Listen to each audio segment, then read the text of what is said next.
Então, boa noite a todos.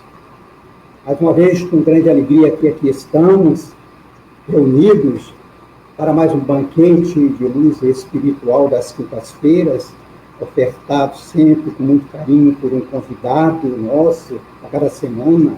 E hoje já está aqui na tela, o convidado nosso é o Edgar Miguel de Bauru, a quem nós vamos dar boas-vindas, dizer da nossa alegria em recebê-lo, e esperamos que essa seja a primeira de muitas outras vezes que ele estará aqui conosco. E antes de passar a palavra ao nosso Edgar, eu queria ouvir a nossa Maria Lúcia e o nosso Márcio Costa em relação ao nosso convidado de hoje. Maria Lúcia, por favor. Seja bem-vindo, Edgar. Queremos ter o banquete que tu vais oferecer hoje para nós, viu? Vai ser muita satisfação que vamos escutar o que tu tens para nos falar aqui, tá? Obrigado. Edgar, boa noite a todos, amigos da Agenda Espírita Brasil, Francisco, Maria Lúcia. Para a gente da Agenda Espírita, Edgar, é uma alegria receber você aqui. E nesse início do ano, que realmente estamos precisando agora, essas mensagens maravilhosas de luz que vão impulsionar nesse ano de 2021 a todos nós. Então, com certeza, temos a certeza que esse banquete, como disse bem a Maria Lúcia, de doutrina, de ensinamento, vai ser maravilhoso para a gente. Então, muito obrigado pela sua presença. Eu que agradeço o convite de todos vocês, viu? Então, gente, nós tivemos um pequenininho atraso aqui, sabe que a gente tem aquele cuidado de começar na hora, a gente Espírita Brasil preza muito o horário, né? Disciplina, mas a internet tem disso, né? Coisa bom é que está todo mundo aqui, e agora eu vou sair da tela, deixar... É o Márcio para fazer a página? Uhum. O Márcio, então... Não, o Márcio é a prece. A peça. Maria Lúcia, a página, né? Então a gente vai deixar sair da tela, deixar a nossa Maria Lúcia, depois a gente vai voltando aos poucos. Tá bem, gente? Até já, então. Nós temos aqui a Vinha de Luz, capítulo 58. Crises. Pai, salva-me desta hora. Mas para isso vinha esta hora, diz Jesus. A lição de Jesus, nesse passo do Evangelho, é das mais expressivas. Ia o mestre provar o abandono dos entes amados, a ingratidão de beneficiários da véspera, a ironia da multidão, o apodo da vida pública, o suplício e a cruz, mas sabia que ali se encontrava para isso, consoante os desígnios do Eterno. Pede a proteção do Pai e submete-se na condição do filho fiel. Examina a gravidade da hora em curso, todavia reconhece a necessidade do testemunho. E todas as vidas na Terra experimentarão os mesmos trâmites na escala infinita das experiências necessárias. Todos os seres e coisas se preparam, considerando as crises que virão. É a crise que decide o futuro. A Terra aguarda a charrua. O minério está remetido ao cadinho. A árvore sofrerá a poda. O verme será submetido à luz solar, a ave defrontará com a tormenta, a ovelha esperará a tosquia, o homem será conduzido à luta, o cristão conhecerá testemunhos sucessivos. É por isso que vemos no serviço divino do Mestre a crise da cruz que se fez acompanhar pela bênção eterna da ressurreição. Quando, pois, te encontrares em luta intensa, recorda que o Senhor te conduziu a semelhante posição de sacrifício, considerando a probabilidade de tua exaltação. E não te esqueça de que toda crise é fonte sublime de espírito renovador para os que sabem ter esperança.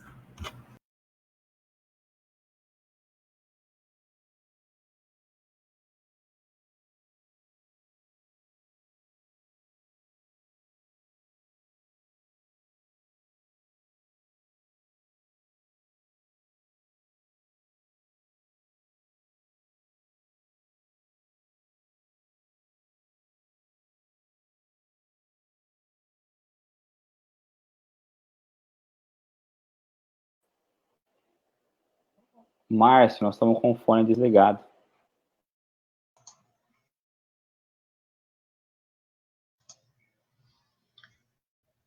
Boa noite, queridos irmãos da Agenda Espírita Brasil. Me desculpem, eu estava com o áudio desligado. Que possamos iniciar a nossa prece nesse momento. Em primeiro lugar, unindo nossos pensamentos em amor, em paz e luz. Que possamos deixar nossas atribulações do dia de lado e possamos entrar em sintonia com essa espiritualidade sublime de amor e luz que está sempre conosco, nos acolhendo, nos trazendo todas essas benesses do Divino Mestre, do nosso amado Pai. Emanados nesse sentimento de prece, queremos louvar a Deus, agradecer ao nosso amado Pai por mais a oportunidade de estudo que temos hoje.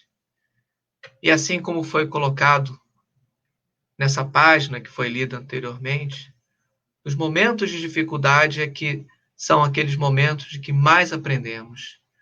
Que possamos, queridos irmãos, agradecer, sim, agradecer ao Pai por tudo que nos é colocado, tudo que nos é posto. Pedir forças para suplantar momentos difíceis. Mas nesse momento, aproveitar essa oportunidade de prece e oração, em vibrações de amor e paz, reunir nossos pensamentos nessa sintonia de amor para tentar absorver o máximo do que a espiritualidade vem nos trazer pela voz do nosso querido irmão que vem fazer a palestra de hoje. Que ele possa ser envolvido por essa espiritualidade sublime, pela luz maravilhosa do Mestre, para que possa, intuído dessa luz, desse amor, nos trazer as lições maravilhosas do Evangelho de Jesus. Agradecidos por mais este momento de paz, permita, nosso Pai, que iniciemos os nossos trabalhos. Agradecidos, que assim seja.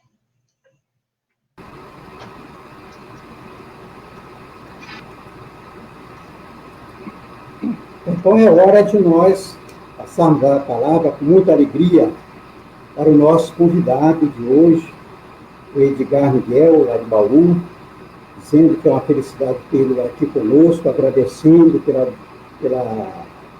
vontade de estar aqui hoje, de nos servir. Edgar, muito obrigado, boa noite, a palavra é sua. No final de sua exposição, nós pedimos que você encerre com a prece final também, tá bom, Edgar? Até às 20 horas, a palavra é sua. Muito obrigado. Sinta-se em casa. Muito obrigado. Antes de tudo, eu gostaria muito de agradecer o convite de vocês, muito me honra.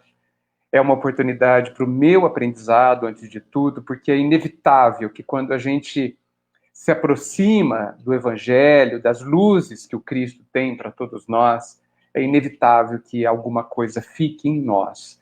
Então, eu agradeço muito pela oportunidade de trabalho, que tanto necessito, e pela possibilidade de reflexão que esse instante me traz. Espero que também seja útil a quem nos ouve. Tá bom? Muito bem. O tema de hoje é a indulgência, né? Nós vamos nos basear numa mensagem chamada A Luz da Indulgência, que está no livro da Esperança, do grande Emmanuel e do bondoso Chico, que todos nós, a quem todos nós devemos tanto, né?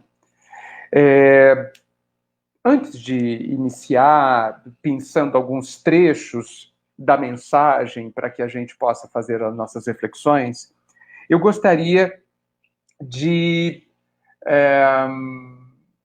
gerar uma reflexão a respeito da forma como muitos de nós estudamos a doutrina espírita. Às vezes, estudamos durante muitos anos e é necessário que durante toda a nossa vida, e certamente muitas vidas, a gente se debruce sobre a obra de Kardec e das obras complementares que são indiscutivelmente excelentes, aquelas que são excelentes, todas as vezes que a gente se debruça sobre elas para estudar, muitas vezes eu percebo que a gente estuda de uma forma distante, de uma forma que traz pouco envolvimento próprio. Me permita o exemplo um pouco vulgar, mas eu entendo que nós não podemos ler a obra espírita como quem lê o jornal. A obra espírita, no meu entendimento, ela invariavelmente ela está falando a quem lê. Ela está falando a você, a mim, a cada um de nós que nos aproximamos dela.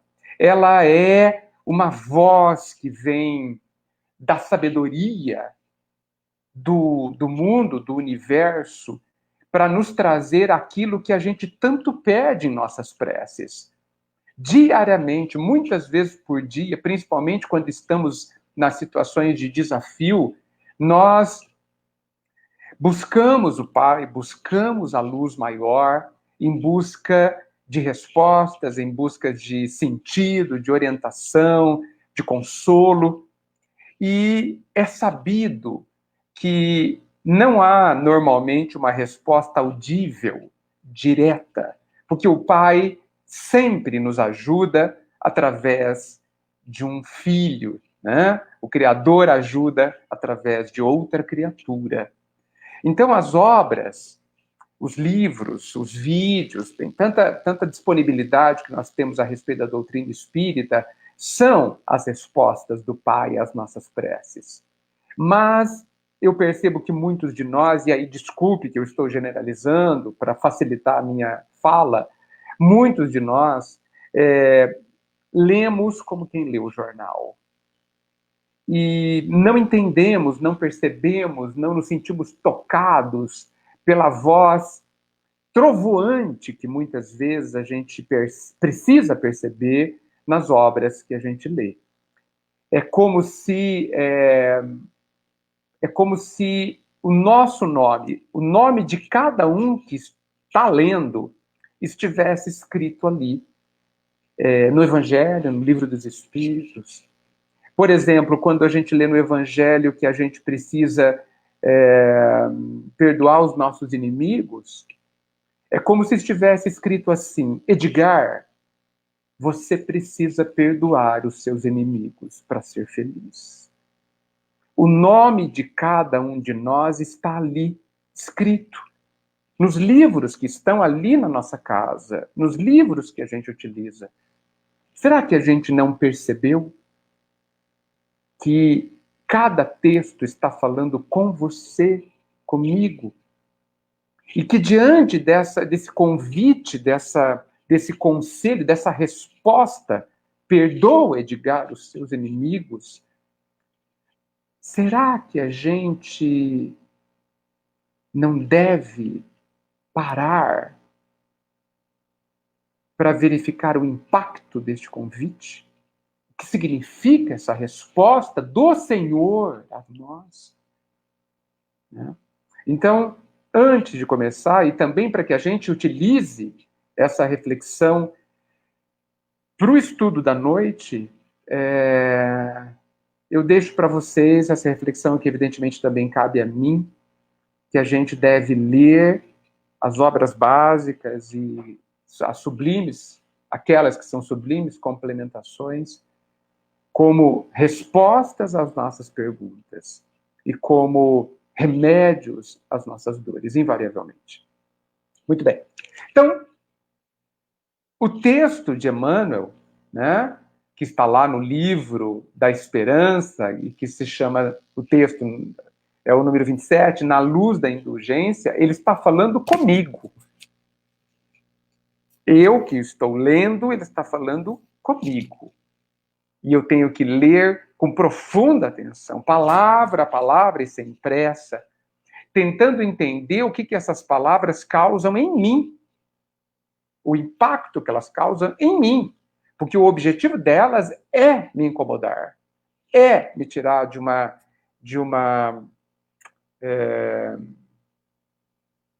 ilusão, de um conforto, de uma omissão, né? De um conforto, de um suposto bem-estar que precisa se consolidar e que muitas vezes é um bem-estar, mas que basta que o vento mude de direção e eu percebo que ele era um vazio, né? Então, o que nós temos aqui, né? Há uma citação de Jesus em Mateus 5,40 que diz assim: e se ao que quiser pleitear contigo, tira-te o vestido, larga-lhe também a capa. Sede indulgentes com as faltas alheias, capítulo 10, 17. Quaisquer que elas sejam. Então, podemos parar aqui já. Jesus está nos indicando que é importante para mim, para você, para todos nós, que sejamos indulgentes diante de todas as faltas alheias. De todas as faltas alheias. E é muito interessante, quando a gente lê isso, a primeira coisa que eu acredito que apareça na nossa mente é que isso vai beneficiar quem falha, né? Quem faz a falta. E isso, eu entendo, é um grande engano. Porque o perdão, a misericórdia, né? Porque a indulgência, não vamos esquecer, é o perdão a algo, né? É a disposição de você relevar, é a misericórdia, é o perdão, com certeza, né? Que é a clemência que você faz à falta do outro, né?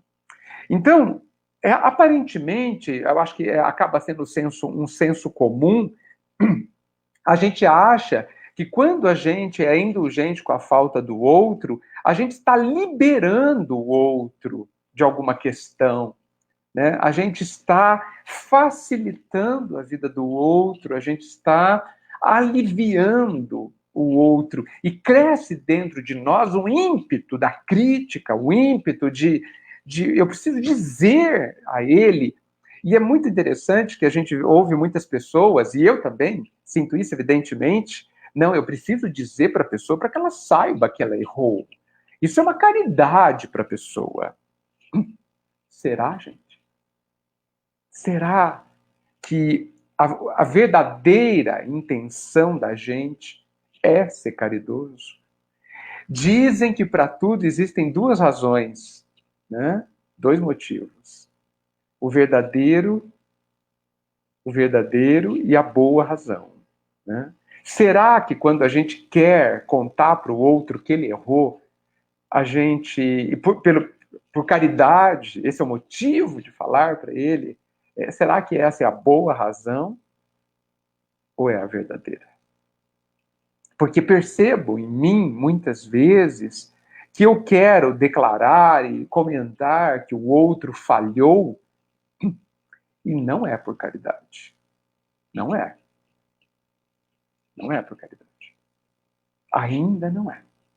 Há outros motivos, né? Os motivos relacionados ao orgulho, que dizem respeito a mostrar para o outro que ele erra também, ele que me criticou esses dias, ou para mostrar que eu sou melhor do que ele, ou para ressaltar que eu sou mais perfeito que ele, nessa volúpia quase incompreensível que a gente tem de ser perfeito. Mas ser perfeito não à custa de conquistarmos a perfeição, né? Mas de nos destacarmos em relação aos outros, errando menos, né? O que não nos traz grande coisa. Mas não é esse o verdadeiro motivo, no meu entendimento, da colocação do mestre. O grande beneficiado por dar a indulgência é quem o dá, né? Claro que alguém pode dizer para mim que ser indulgente é um dever. E aí eu gostaria de aproveitar esse instante para falar um pouquinho sobre o dever, que eu acho que Eu tenho uma ideia sobre isso, eu gostaria que vocês refletissem sobre ela, criticassem, né? Gostaria de submeter ao crivo de vocês. Eu entendo que o dever não é uma obrigação. Ele não é obrigatório. Tanto é que eu tenho o dever de perdoar e tenho a liberdade de não perdoar. Tanto é que dizem que é um dever amar, mas eu tenho a liberdade de não amar. Apesar de querer, nem querendo eu consigo, né?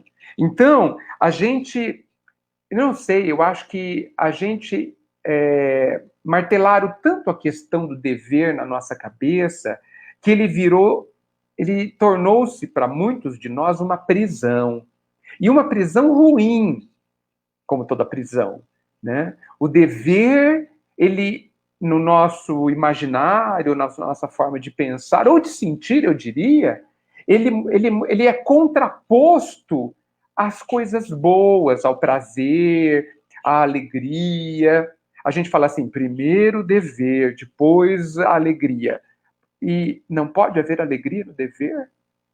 Será que a bondade do Pai, que nos ama tanto, está nos impondo uma vida de dever onde não haverá alegria, onde não haverá bem-estar profundo, inclusive não haverá felicidade? É isso? É isso, será? Não creio. Não consigo pensar dessa forma. No meu entendimento, o dever é a estrada pavimentada, asfaltada, ampla, na direção do verdadeiro bem-estar,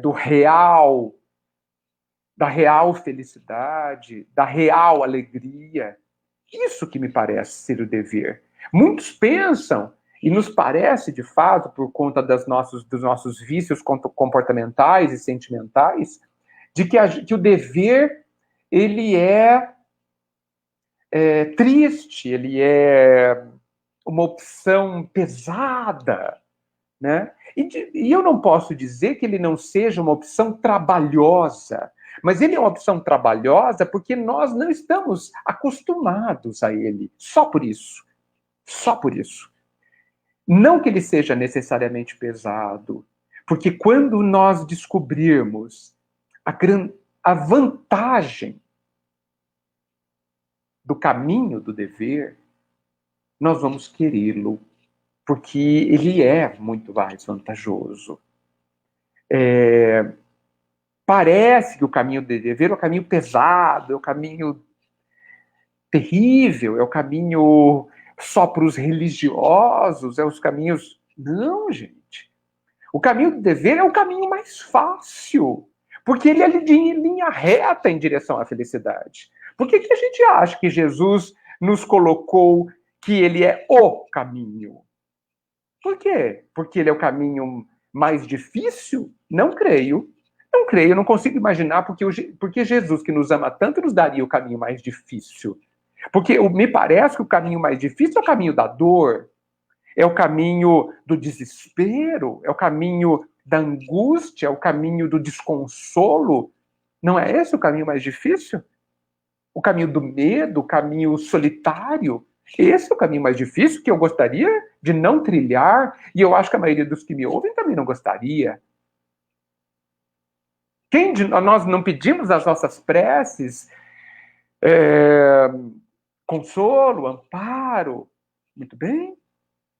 Então, eu não consigo imaginar, dentro do amor de Jesus por todos nós, que ele não nos oferecesse o caminho mais fácil, a linha direta com a felicidade.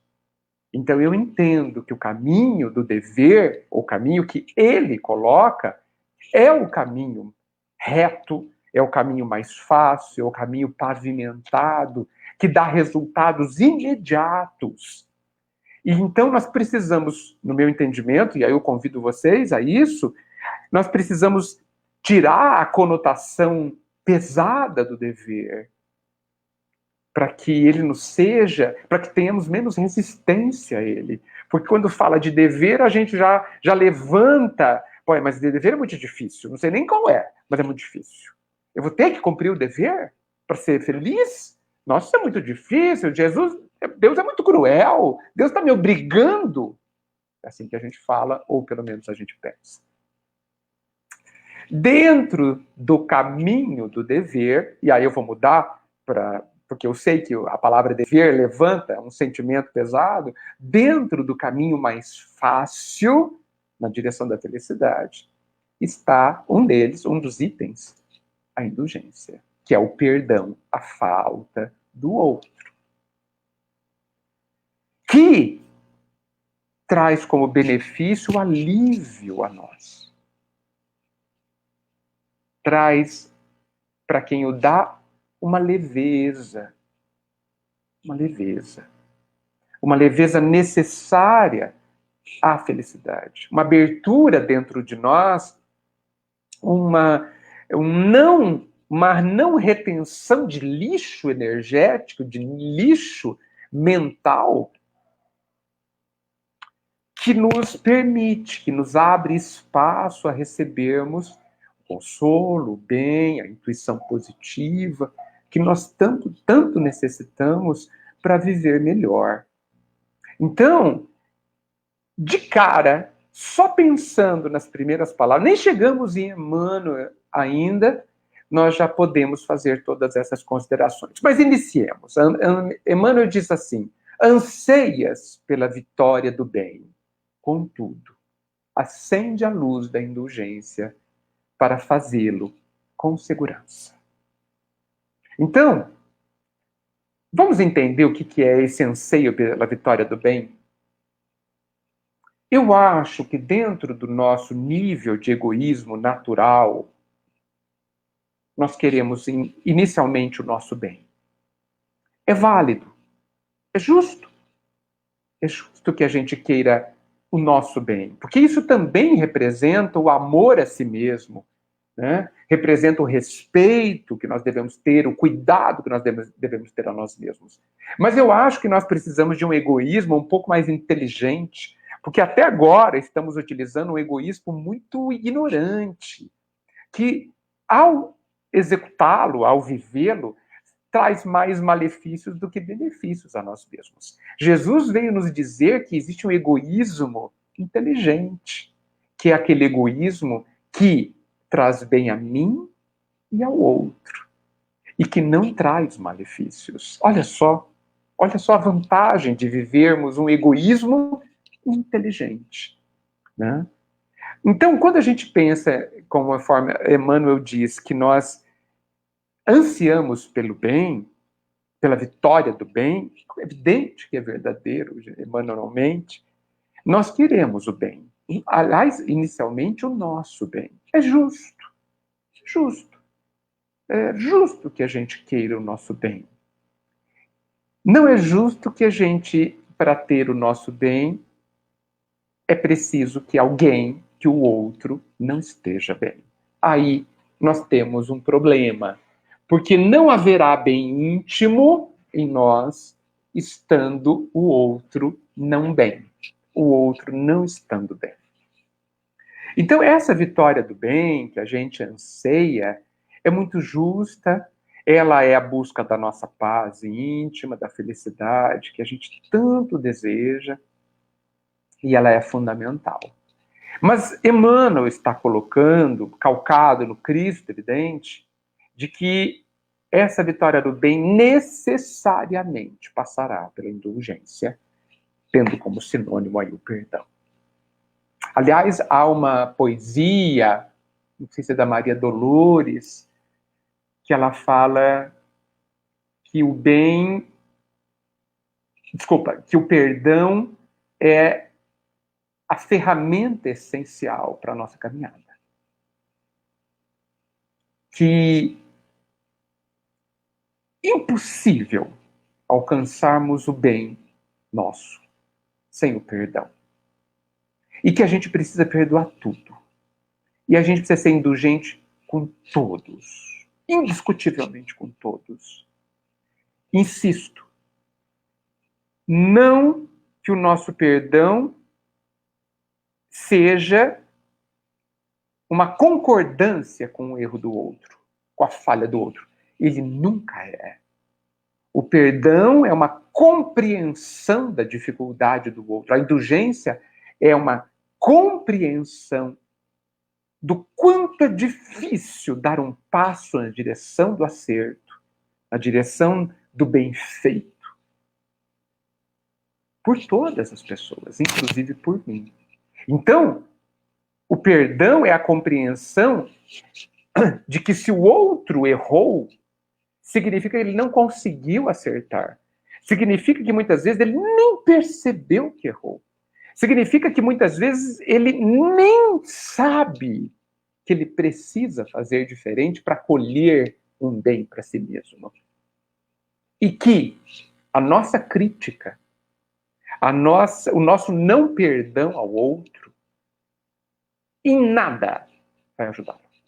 Em absolutamente nada vai agregar um benefício a ele e nem a mim. Então, é uma atitude que nasce do impulso que a gente tem, porque a gente fica irritado, a gente fica com raiva, a gente se sente ofendido no nosso eterno mimimi, né? Onde, como se nós nunca errássemos, nunca feríssemos, né? A gente esquece da nossa própria condição e se arvora em julgador do outro. Numa completa falta de senso de si mesmo que nós temos. Evidentemente, em tudo isso eu estou me incluindo. Então, nenhum benefício temos. E Emmanuel diz que para que a gente tenha a vitória do bem, consiga alcançar, a gente precisa da luz que a indulgência traz. Né? Ele continua pulando alguns trechos. Em muitas circunstâncias, estamos cegos da reflexão, surdos do entendimento, paralíticos da sensibilidade e anestesiados na memória, sem perceber. Essa terceira frase de Emmanuel, ela é fundamental na mensagem. Porque ele está falando de condições que a gente mantém em nós mesmos que dificultam ou impedem que a gente consiga viver o benefício da indulgência e do perdão. Eu não sei, nós espíritas que lemos tanto e que vemos trocado em miúdos qual é o caminho que a gente tem que seguir, o processo, o que a gente tem que fazer e tudo mais. Eu não sei, eu acho que a gente pensa que a gente vai ler, vai no centro espírita, vai dar palestra, vai fazer atendimento fraterno, vai em reunião mediúnica, e etc., vai dar passe, né, vai fazer caridade material, tudo isso, e de repente, por obra dessas ações, de repente, do nada, a gente não vai mais ficar com raiva, a gente não vai mais se sentir ofendido, a gente não vai se incomodar mais com coisa alguma. Eu não sei. Eu tenho a impressão que a gente acredita nessa ilusão. Porque, desculpa, gente, não vai acontecer isso. Não vai acontecer um domingo de primavera, de manhã, e você acorda, agora eu sei perdoar. Não vai acontecer assim. Não vai acontecer uma tarde bonita, quando você estiver olhando um pôr do sol divino, e uma luz do sol toca você, e você nunca mais vai se ofender com coisa alguma. Desculpa. Isso acontece em filme. Na vida real, não acontece assim. Precisa do esforço. Muito esforço. O tempo todo.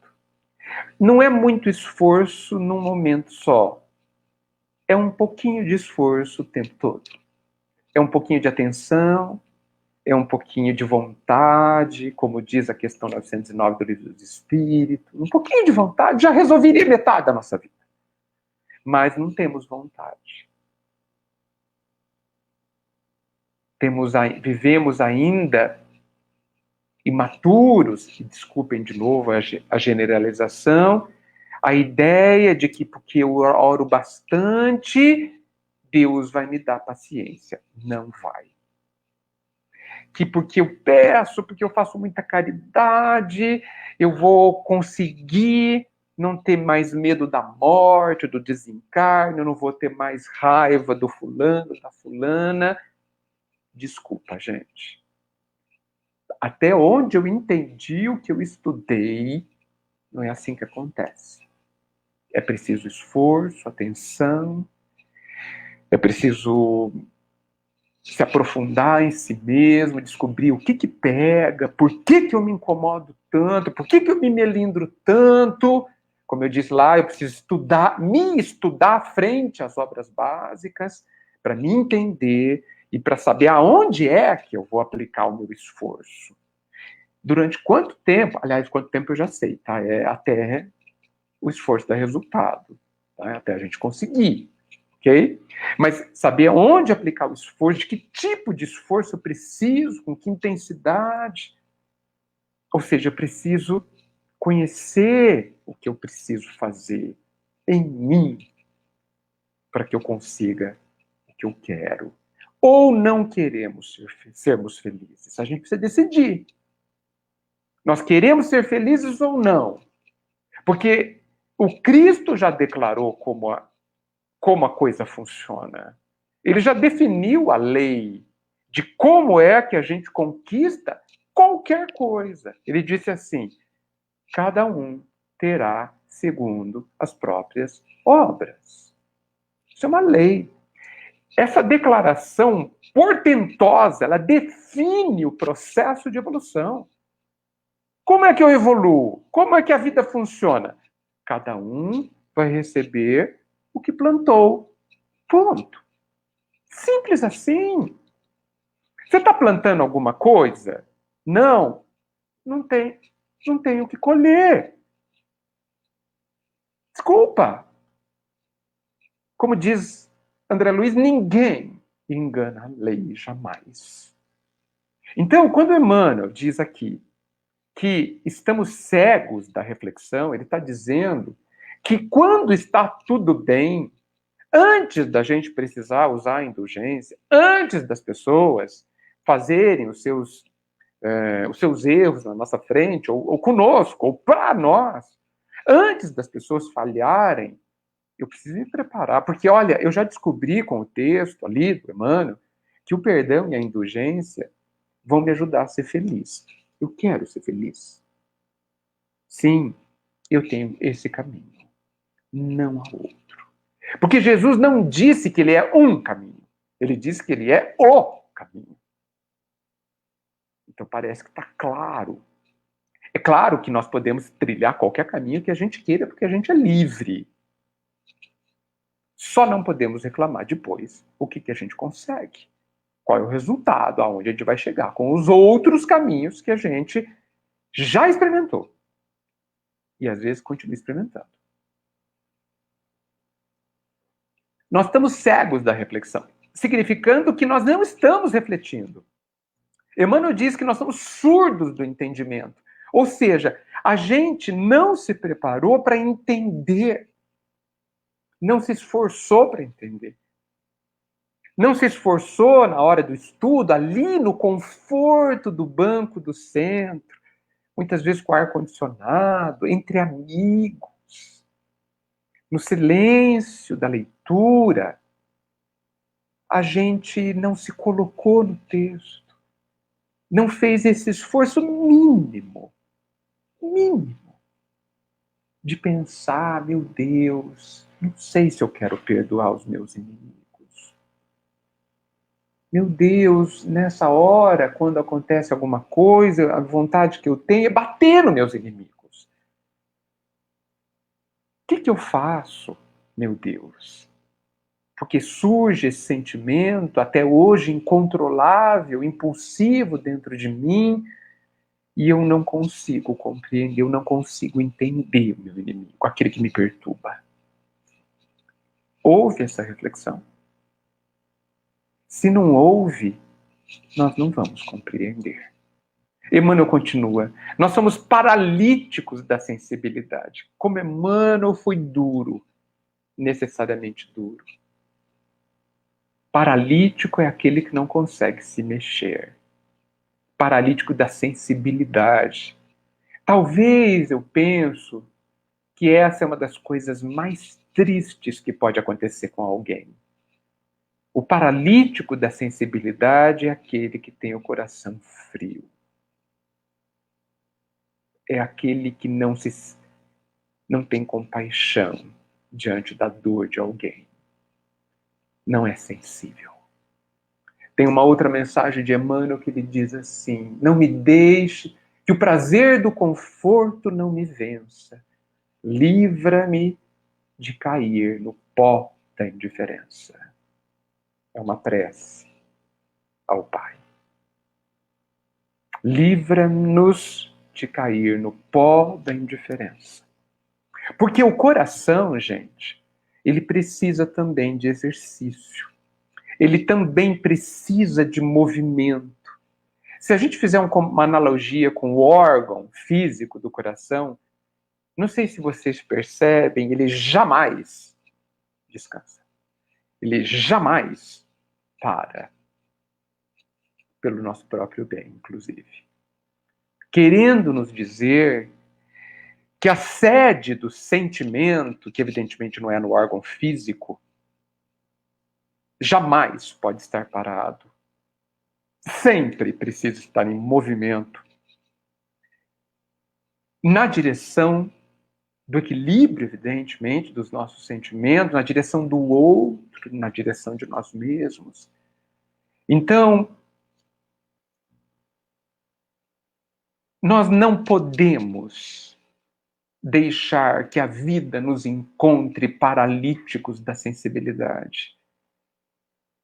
Não podemos.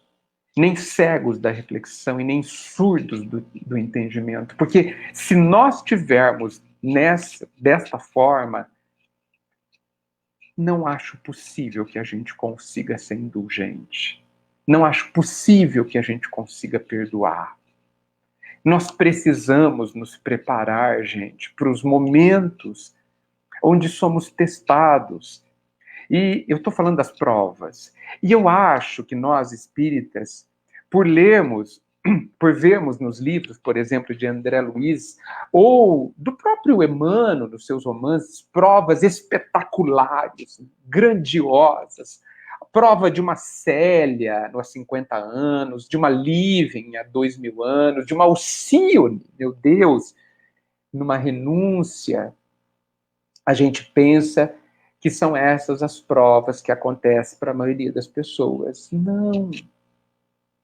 Existem provas minúsculas que a gente muitas vezes nem identifica. É um momento, por exemplo, quando a gente acorda de manhã e o nosso parceiro ou parceira, alguém da família que vive em nosso lar, nossa casa, que não acordou bem e que, diante do nosso bom dia, não nos responde com delicadeza. E a gente sente alguma coisa fisgar em nós. Se sente ofendido.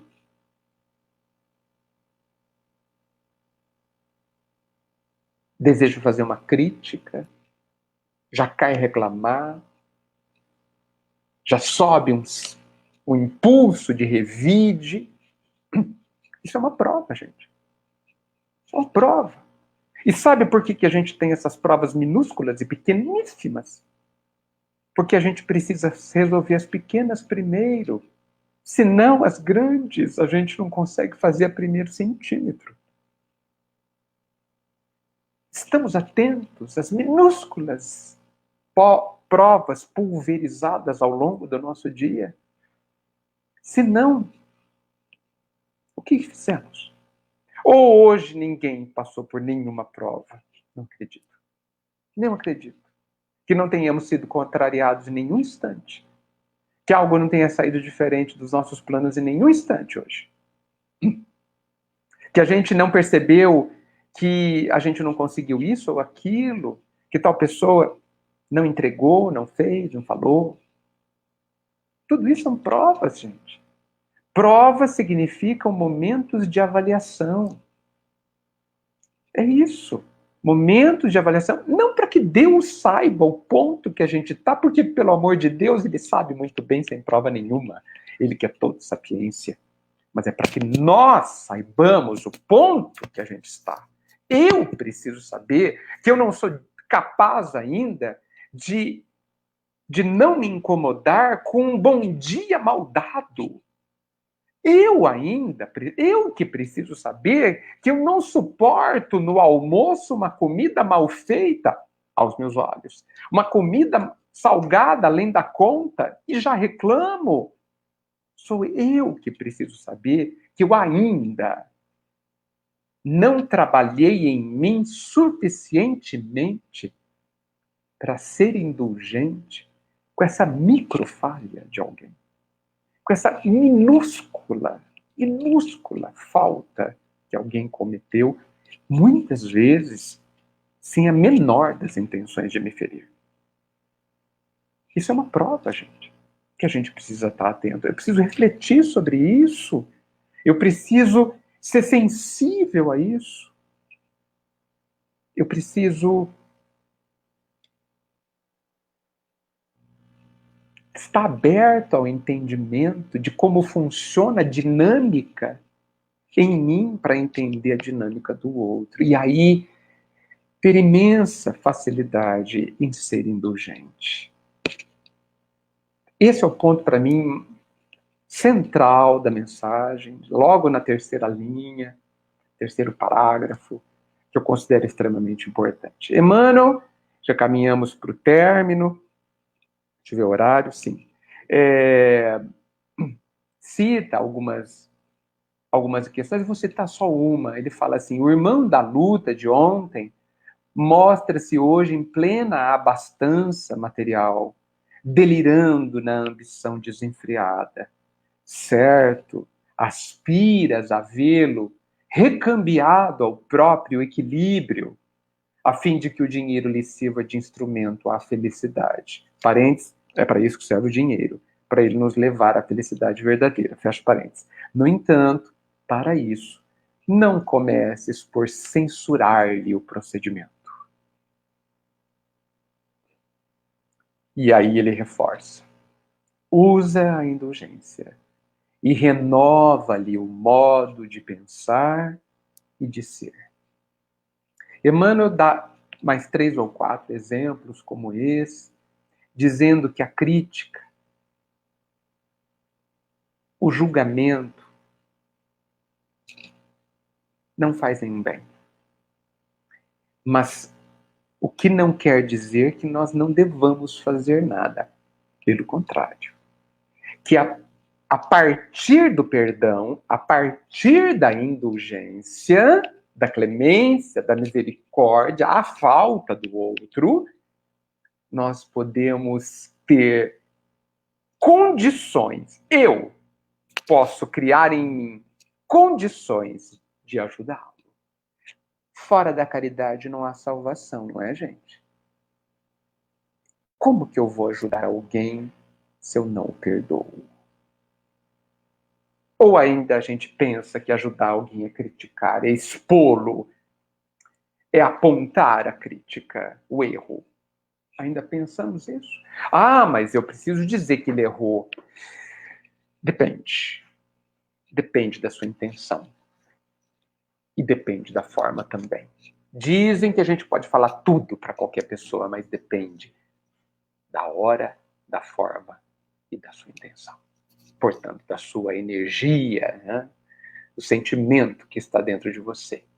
Então, quando ele fala, usa a indulgência, ou seja, compreenda, usando o perdão, e renova-lhe o modo de pensar e de ser, Ele está nos dando um caminho evidentemente trabalhoso.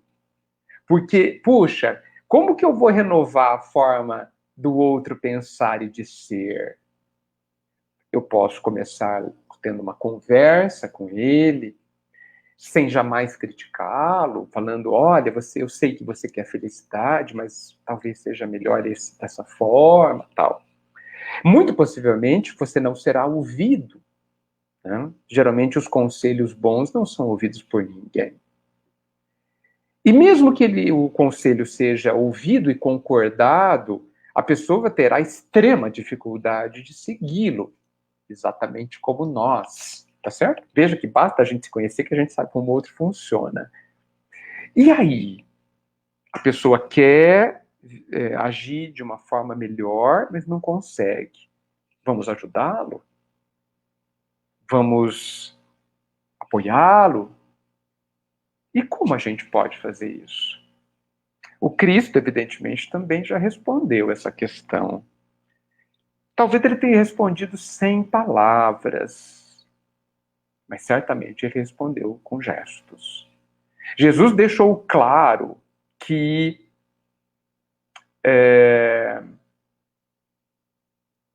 nós temos imenso poder de influência no outro pelo exemplo. Imenso. É possível pensar que a gente só consegue influenciar o outro verdadeiramente pelo exemplo, mostrando como faz. Então, se nós queremos renovar a forma do outro pensar e sentir, nós precisamos muitas vezes dar o exemplo para ele sobre a questão que nós queremos ajudar.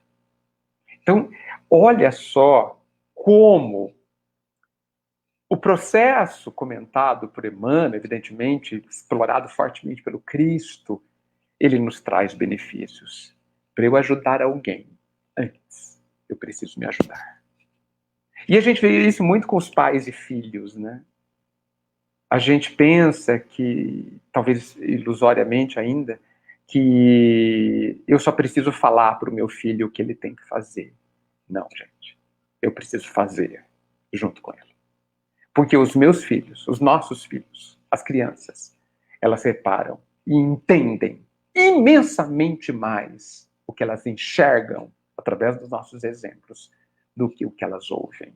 Imensamente mais. Até porque elas mal entendem o que a gente fala, o que as palavras significam quando elas são muito pequenas. Mas o que a gente faz é concreto para eles.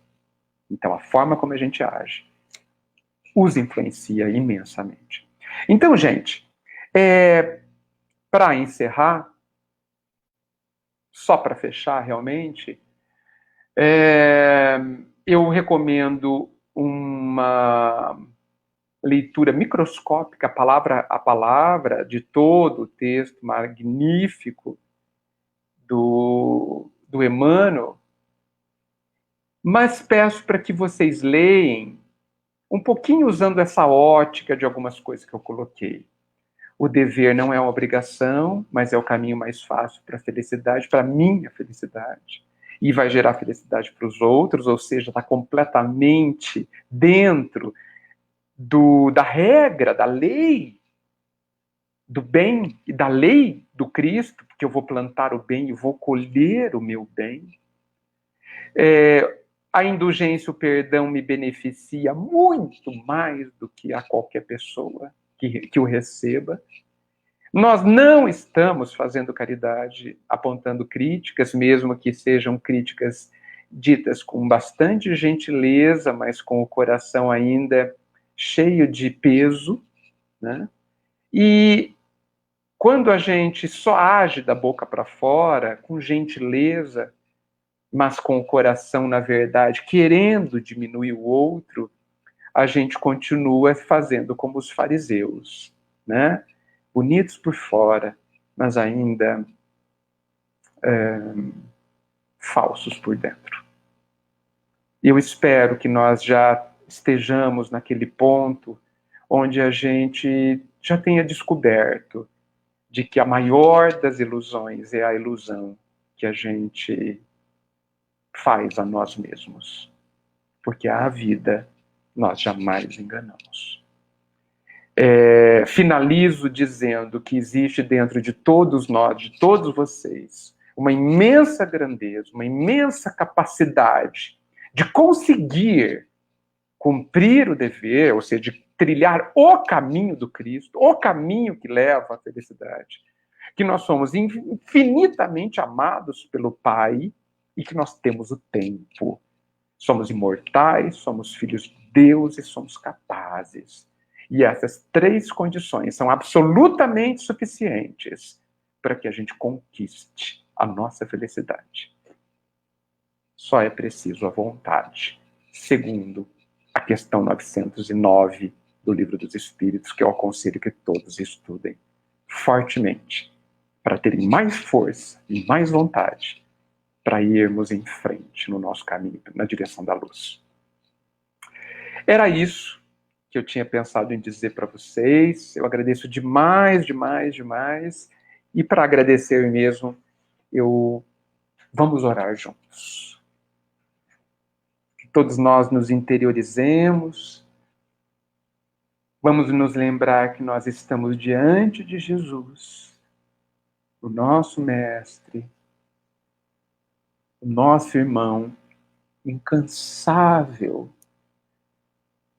em estar ao nosso lado, compreendendo indulgente as nossas grandes dificuldades, a nossa rebeldia que ainda nos domina, a nossa incompreensão e a nossa ignorância, que parece infinita, mas que felizmente não é, mas que a gente tem eternizado em nós por não nos convencermos, termos nos convencido ainda de que o teu caminho, Jesus, é o caminho direto que nos levará à própria paz íntima, à própria felicidade.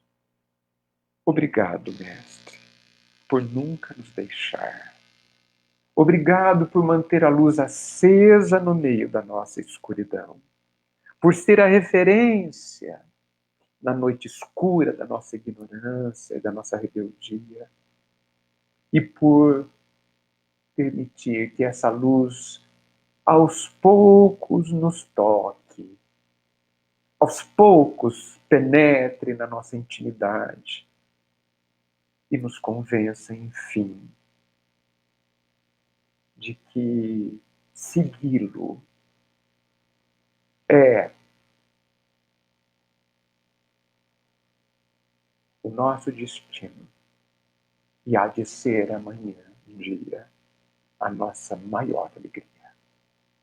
Obrigado por este instante, Mestre, e por derramar imensas luzes nos nossos corações, para que possamos dar os passos que o caminho aguarda de todos nós.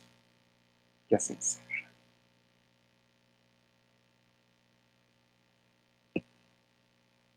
É isso, amigos.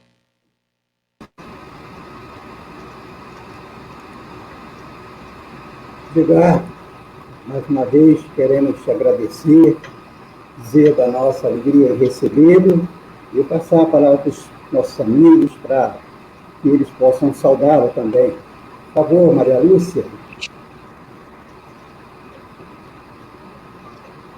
Meu amigo. Prático, muito obrigado pelas palavras aí. A Maria Lúcia está falando, desculpa, Maria Lúcia. Muito legal, Edgar, muito bom que tu falaste essa coisa do... Não é de uma vez de uma hora para outra que a gente é aos poucos e é com esforço. Muito bom, muito bem colocado, parabéns. Fico contente, não falei muita bobagem, então. Não. Só um pouquinho. Vamos a Márcio, por favor, Márcio. Edgar, foram tantos pontos importantes que você colocou na sua apresentação e realmente foi um banquete doutrinário para todos nós. Teve um que me chamou muita atenção, que eu acho que tem que a gente levar de balizamento para esse ano de 2021, sabia? Pelo menos é na minha ótica, na minha perspectiva, que a gente não pode perder as oportunidades, porque a gente pensa que às vezes as provas são grandes coisas, são coisas fatos grandes, mas às vezes nas coisinhas pequenas, entendeu? A gente consegue fazer um diferencial. E me lembrei da questão 643 do Livro dos Espíritos, que fala se alguém pode justificar a possibilidade de não fazer o bem. E lá é bem escondido da seguinte forma, né? E todos os dias da existência você pode fazer o bem. Que possamos fazer o bem a partir dessas suas tão claras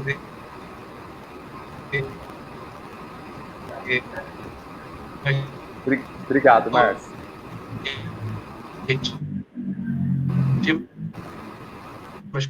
Como disse a Maria Lúcia, que possamos fazer esse bem todos os dias de 2021, né? Muito obrigado, meu amigo.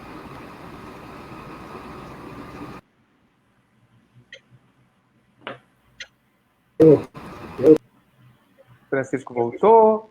Eu acho que deu uma caída aí na... Consegui voltar. Então, Edgar, mais uma vez, nosso muito obrigado. Agradecemos a gentileza, a tua boa vontade. Esperamos tê-lo aqui outras vezes. Bem? Obrigado. Então, vamos aproveitar e agradecer a todos que nos acompanharam, estiveram mais uma vez conosco esta noite, se beneficiando desse banquete de luz, e convidá-los, né, para que estejam conosco na próxima quinta-feira, com mais um novo convidado, que também trará para nós um banquete tão especial como o Edgar nos ofertou nessa noite. Então, boa noite a todos e até semana que vem, se Deus assim nos permitir. Muita paz. Muita paz, muito obrigado.